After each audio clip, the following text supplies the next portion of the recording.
Hi there, this is live pepper here, and I'm canning chicken broth and some chicken. I got some chicken on sale, 33 cents a pound.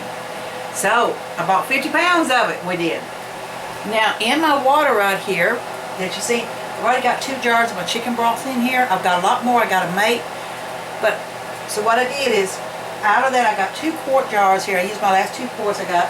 I had some leftover chicken broth, and I took and deboned the chicken thighs and legs to do it. Usually we save the thighs for other cooking, and we use the chicken legs to make our soups and things like that. So here's what I'm doing with what's left over. I done debone it, and what I like to do to give it, you know, chicken and meat, you lose a lot of the flavor when you cook it out.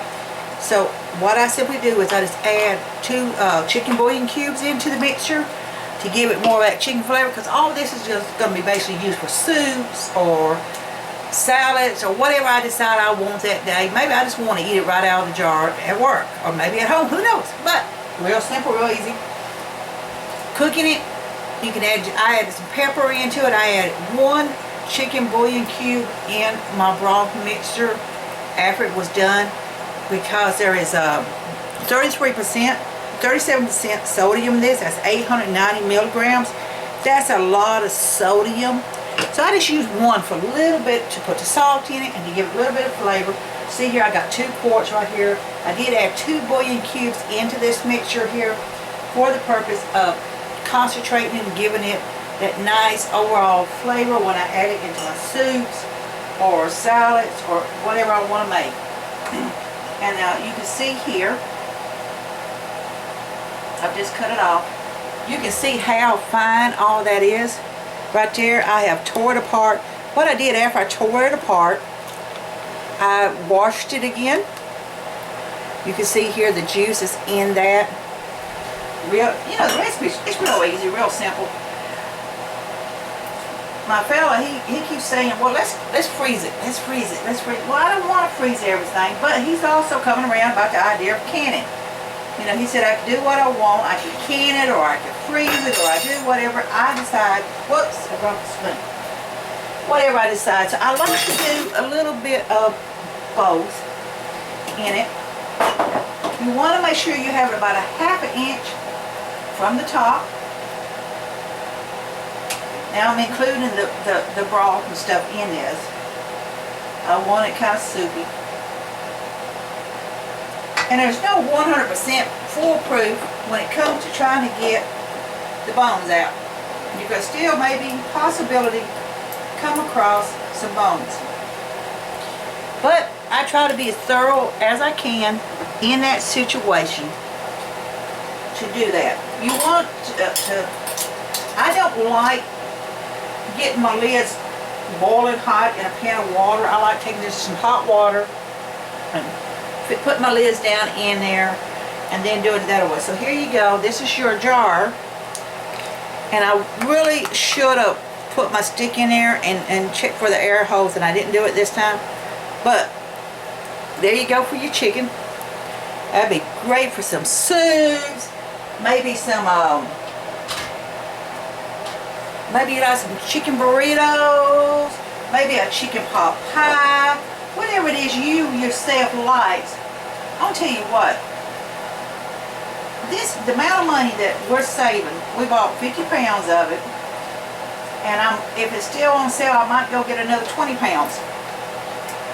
So buying in bulk, if you got the money, a lot of times you just flat out don't. You know, you try, but you don't always have the money to do what you need to do with it. So canning your own food, putting it up. Now, I know a lot of people do believe in freezing a lot of stuff, and there's nothing wrong with that. You know, like I said, it's great if you can freeze it, but the drawback of freezing it is, of course, if you live in an area where the power goes out a whole lot, I mean a whole lot, canning is something you want to think about in that situation. You just want to tighten the lid up, and it depends on where you live at, in the area you live. They say 10 minutes for this size and da-da-da, but I kind of I like to do about 20 minutes. Don't matter what size. I like to do 20 minutes in there and let it sit there and totally soak. And make sure it thoroughly heat seal. And you're going to hear it pop when it is ready. So there we go right there on that. You know what? I'm close to having enough for another one if I want to. But since I've got some more chicken legs here. I've got another mess right here of chicken legs. As you can see, right here is another big old whopping mess of it. I'm going to be cooking that up anyway. And that chicken I'm going to freeze once it's cooked. But I'm going to do the broth the same way and save it. So that'll give me 4 quarts. I got 2 quarts of broth, so that I'll have to use pints for the rest of it. This here gives me, I got 3 pints right there. And I could probably get away with a half a pint. I mean, wouldn't be a full pint on the other one. But since I've got a lot more chicken to cook, there's no need in doing it. I can go ahead and freeze up the batch I'm going to fix. And then I can turn around and make me up some soup that I can can. So there we go right there. Of course, I was bad again and I didn't chip where bubbles. But it shouldn't hurt it. So here we go. I'm putting that down there. I want to let it sit there and do its job. Real simple, real easy. Like I say, I still got enough left here to do about a half a thing of it. But I got more chicken to fix. And I'll just throw it in that batch. Think about canning. Think about how much money you save. Even if you're canning on a small scale and making it just as simple as easy. Like I say, these bouillon cubes, they're not expensive. So you got to watch your sodium intake. But once you cook that chicken, you're boiling out all the flavor out of it basically. So then you're left with a little bit of nothing on it. So you just maybe you want to put a little bit of flavor into it, a little seasoning into it. The salt helps preserve it and stuff. Try some of that. It's live prepper here. With prepper cooking, I want you to be safe, be happy. Bless you all. Bye-bye.